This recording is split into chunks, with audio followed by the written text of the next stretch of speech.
পুত্র শোকে মন্দোদরী করিছে রোদন, মন্দোদরী ক্রন্দনেতে রুষিল রাবণ। সীতা লাগি মজিল কনক লঙ্কাপুরী, আজি সীতা কাটিয়া ঘুচাবো সব বৈরী।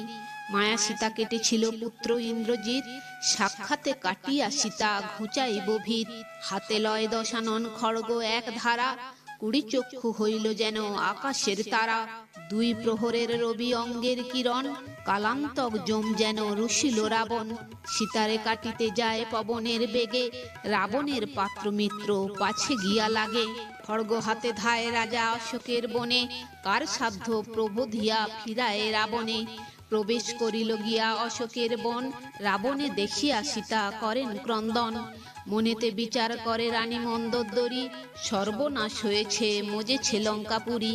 তাহাতে রাবণ কেন স্ত্রীবধ করিবে, রমণী বধের পাপে পরকাল যাবে। এত ভাবি মন্দ